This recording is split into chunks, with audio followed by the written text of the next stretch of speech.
Hey friends, it's Jose. Hey, today I wanted to talk to you about something that is meaningful to me.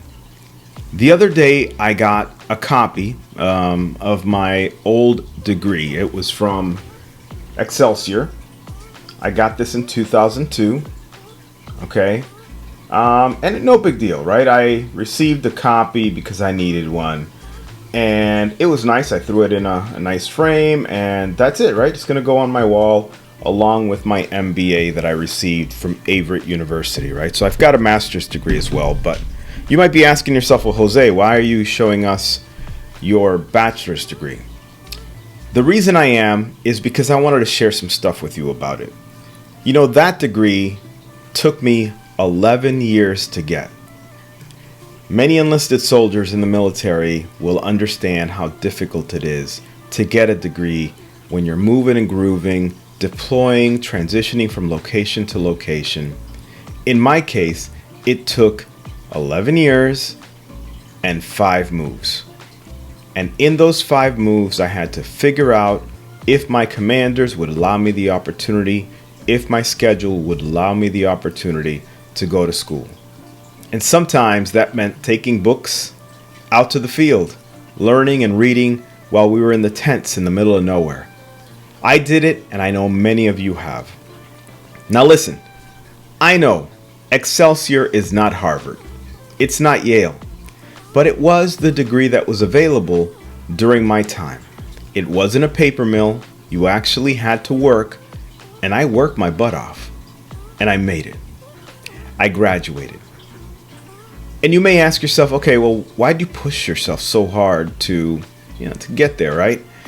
Well, this is why it mattered to me. In the military, there are times where we are called junior and senior, and that's okay to me. What kind of irks me is when we call ourselves subordinate and superior. I don't love the word superior, to be totally honest with you, because in my mind, it connotes someone who is greater than you. Now, I understand it was just a rank thing, and thankfully I rarely had a commander or a first sergeant or sergeant major who ever treated me as the help.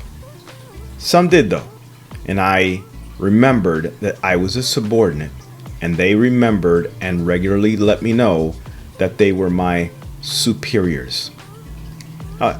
Obviously, that bothered me just in the military.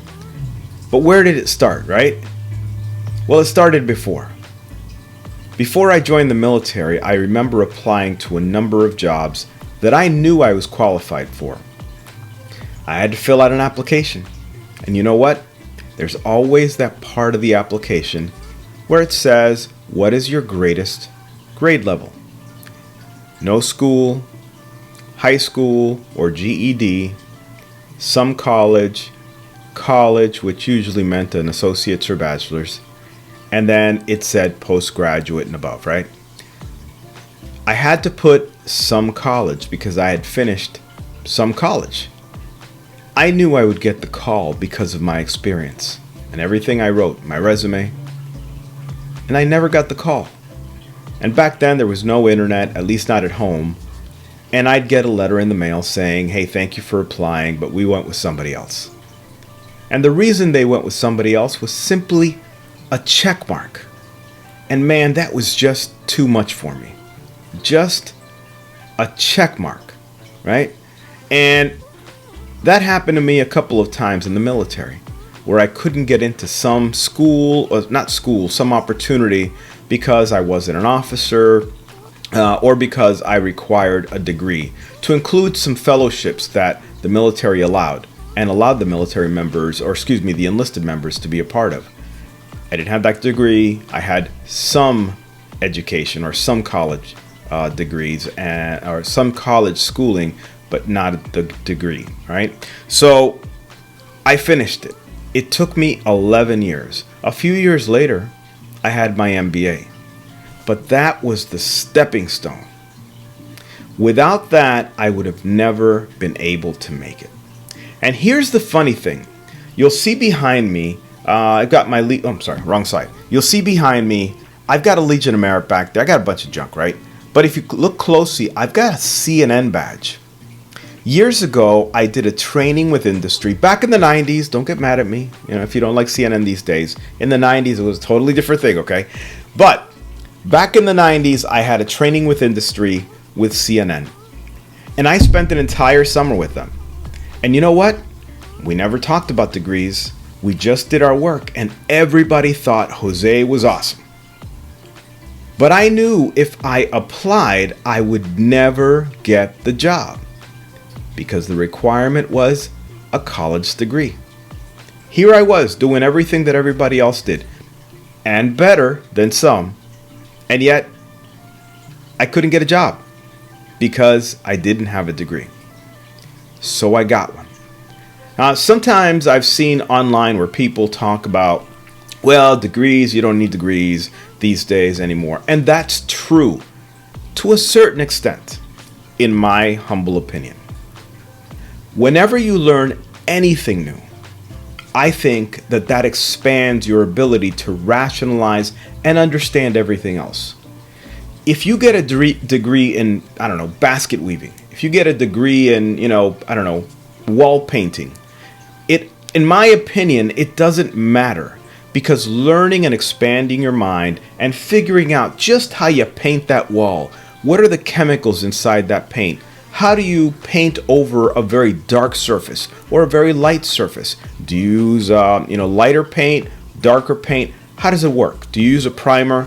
All of those processes get you thinking about other things in life. I promise you, learning anything makes you better than not knowing anything. And I understand there are certifications, there are courses, and those are incredibly important. And I would say for many jobs, you have to have them. It is what it is. They are actually more important than a degree to have that specific job. But I will tell you, if you round about that experience, that degree, that certification with a college degree, it will benefit you in so many ways. I'm not saying, again, that getting that certification isn't important. It may be the most important thing that you need. And if it is, totally cool. But I will tell you, if you have that certification plus that degree, you'll be better off, in my opinion, over time. So, why does it matter to me? Well, because this degree came in the mail, like I said, a couple days ago. And you may ask yourself, why did you get it, Jose? Did you lose the previous one? I didn't. It's because it used to be called Excelsior College, and it's now Excelsior University. To my friends who got a degree in Excelsior, and it's many of you, you can apply and request your degree from Excelsior University. I'm not paid to do this, but I just wanted to share it with you. And I hope that this is some sort of inspiration to those of you who are considering going back to college.